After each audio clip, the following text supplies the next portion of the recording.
नमस्कार. डिजिटल केसरीमध्ये मी ओंकार आपलं स्वागत करतो. नागपूरमध्ये झालेल्या एका कार्यक्रमात केंद्रीय मंत्री नितीन गडकरी यांनी एक धक्कादायक इशारा दिलेला आहे. त्यांच्या म्हणण्यानुसार जग सध्या विनाशाच्या दिशेनं चाललंय आणि कधीही तिसरं महायुद्ध होऊ शकतं. हा इशारा त्यांनी काल बियॉन्ड बॉर्डर्स या पुस्तकाच्या प्रकाशन सोहळ्यात दिला. गडकरी म्हणाले, आज जगात प्रेम, सुसंवाद आणि शांततेचा अभाव आहे. महासत्ताच्या हुकुमशाही वृत्तीमुळे संघर्षाचे वातावरण अधिकच गडद होताना दिसतंय. आजचं युद्ध हे पारंपरिक युद्ध राहिलेलं नाहीये.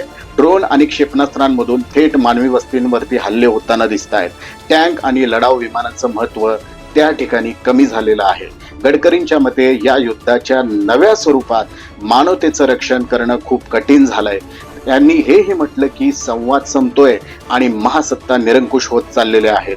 जगाला शांती हवी असेल तर भारतासारख्या देशांनी पुढाकार घेऊन शांतीदूताची भूमिका त्या ठिकाणी निभावली पाहिजे. जग खरंच तिसऱ्या महायुद्धाच्या उंबरठ्यावरती आहे का? तुमचं मत काय आहे? कमेंट करा आणि डिजिटल केसरीला लाईक करा, शेअर करा, फॉलो करा आणि सबस्क्राईब करायला विसरू नका. तत्पूर्वी धन्यवाद.